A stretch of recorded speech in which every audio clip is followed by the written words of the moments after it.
নমস্কার বন্ধুরা, আমার চ্যানেলের একটা নতুন পর্বে আপনাদের সকলকে স্বাগত। আজ আমি আপনাদের সঙ্গে খুবই হেলদি একটা মিষ্টি রেসিপি শেয়ার করব। গরমের সময় এই মিষ্টিটা খেতে কিন্তু ভীষণই ভালো লাগে। যেহেতু মিষ্টিটার মধ্যে আমি চিনি ব্যবহার করছি না, তাই মিষ্টিটা ভীষণই হেলদি হয়। আর এই মিষ্টিটার জন্য আমার না লাগবে দুধ, না খোয়া ক্ষীর, না ছানা। শুধুমাত্র 2 চামচ ঘি দিয়েই এই মিষ্টিটা বানানো হয়ে যায়। তাই আপনাদের কাছে রেসিপিটা শেষ পর্যন্ত দেখার অনুরোধ রইল। রেসিপি ভালো লাগলে লাইক, কমেন্ট, শেয়ার আর আমার চ্যানেলটা সাবস্ক্রাইব করে দিয়ে পাশে থাকা বেল নোটিফিকেশান অল করে রাখবেন। মিষ্টিটা বানানোর জন্য গ্যাস অন করে কড়াই বসিয়ে দিয়েছি আর কড়াইয়ের মধ্যে নিয়ে নিলাম মাঝারি সাইজের বাটির 1 বাটি কালো তিল। খোসা ছাড়ানো কালো তিল আমি নিয়েছি, আপনারা চাইলে সাদা তিলও নিতে পারেন। গ্যাসের ফ্লেমটাকে লো টু মিডিয়ামে রেখে তিলটাকে 5 মিনিট মতো ভেজে নেব। তিলটা ভাজা হয়ে গেছে, আমি এটাকে একটা আলাদা থালায় নামিয়ে নিলাম। নামিয়ে নেওয়ার পর এই তিলটাকে সম্পূর্ণ ঠান্ডা করে নেব। অপরদিকে একটা মিক্সিং জারের মধ্যে নিয়ে নিলাম ওই বাটির মাপ করে 1 বাটি ভাজা চীনাবাদাম। আপনারা চাইলে কাঁচা চীনাবাদামকে ভেজে নিয়েও এই মিষ্টিটা বানিয়ে নিতে পারেন। চীনাবাদামটাকে আমি ভালো করে পিষে একটা পাউডার বানিয়ে নিয়েছি আর পাউডারটাকে একটা বাটির মধ্যে ঢেলে নিলাম। তবে কাঁচা বা চীনাবাদাম যদি ভেজে আপনারা পাউডার বানান, তাহলে চীনাবাদামটাকে সম্পূর্ণ ঠান্ডা করে নেওয়ার পরেই পাউডারটা বানিয়ে নেবেন, না হলে চীনাবাদাম থেকে তেল ছাড়তে শুরু হয়ে যাবে। এদিকে দেখুন তিলটাও ঠান্ডা হয়ে গেছে।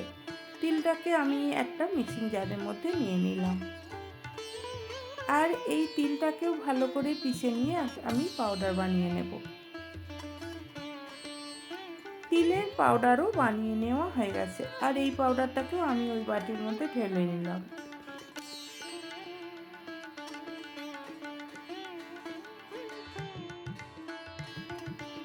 এখন একটা চামচ দিয়ে এই দুটো মিশ্রণকে ভালো করে মিশিয়ে নিতে হবে। তারপরে মিষ্টিটা বানিয়ে নেব, তার জন্য গ্যাস অন করে কড়াই বসিয়ে দিয়েছি আর কড়াইয়ের মধ্যে নিয়ে নিলাম বড় চামচে 2 চামচ গাওয়া ঘি।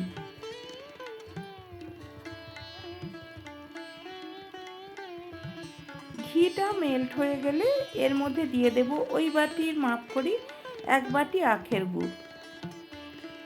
আপনারা যে কোনো কাপ বা বাটি সেট করে নেবেন এই মিষ্টিটা বানানোর জন্য।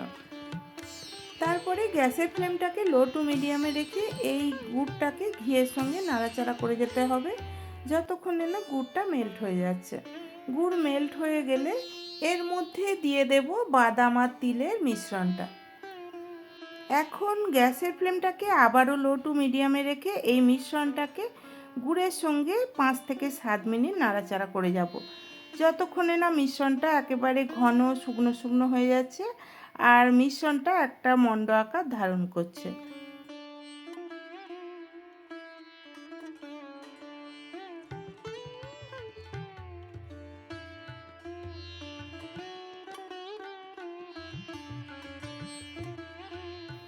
এইভাবে 5 থেকে 7 মিনিট নাড়াচাড়া করার পর দেখুন মিশ্রণটা একেবারে শুকনো শুকনো হয়ে গেছে আর মিশ্রণটা থেকে ঘি ছাড়তেও শুরু হয়ে গেছে।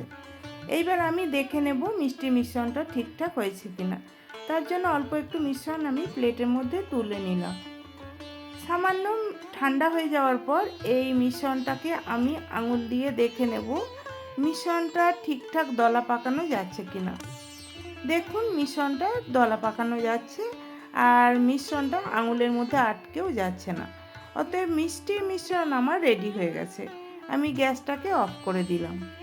তারপরে মিষ্টিটাকে যে পাত্রটা সেট করব সেটাকে রেডি করে নেব। তার জন্য একটা চৌকো অ্যালুমিনিয়ামের পাত্র নিয়ে নিয়েছি আর এর মধ্যে একটু ঘি ব্রাশ করে দিলাম।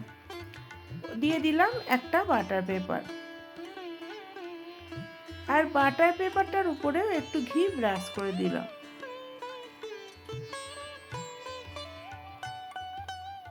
এখন যে মিষ্টি মিশ্রণটা আমি বানিয়ে রেখেছিলাম সেটা এই পাত্রটার মধ্যে ঢেলে দিলাম। একটা চামচ দিয়ে মিশ্রণটাকে ভালো করে পাত্রটার মধ্যে ছাড়িয়ে দিতে হবে।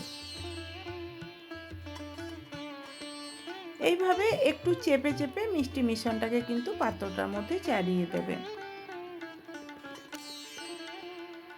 মিষ্টি মিশ্রণটা ভালোভাবে পাত্রটার মধ্যে চাড়িয়ে দেওয়ার পর এইবার এই মিশ্রণ শুদ্ধ পাত্রটাকে 2 ঘন্টা রেখে দেব সেট হয়ে যাওয়ার জন্য। 2 ঘন্টা পর ফিরে এলাম, মিষ্টিটা আমার সেট হয়ে গেছে। এবার ওপর থেকে একটা থালা রেখে দিয়ে আমি মিষ্টি মিশ্রণ শুদ্ধ পাত্রটাকে উল্টে নিলাম। তারপরে ওপর থেকে যে বাটার পেপারটা আছে সেটাকে সরিয়ে দিলাম। এইবার মিষ্টিটাকে আমি চৌকো শেপে কেটে নেব। আপনারা আপনাদের পছন্দ মতো যে কোনো শেপে মিষ্টিটা কেটে নিতে পারেন। তাহলে বন্ধুরা, কেমন লাগলো আজকের আমার এই মিষ্টি রেসিপি? যদি ভালো লাগে বাড়িতে অবশ্যই একবার বানিয়ে দেখবেন। বাড়িতে বানিয়ে থাকলে কমেন্টে আমাকে জানাবেন কেমন হয়েছিল। রেসিপি ভালো লাগলে বন্ধুবান্ধব আত্মীয় পরিজনদের মধ্যে শেয়ার করে দেবেন। আজকের মতো তাহলে রেসিপিটা এখানেই শেষ করলাম। আমি আবার হাজির হব পরবর্তী রেসিপি নিয়ে। আপনারা সবাই ভালো থাকবেন, সুস্থ থাকবেন। ধন্যবাদ।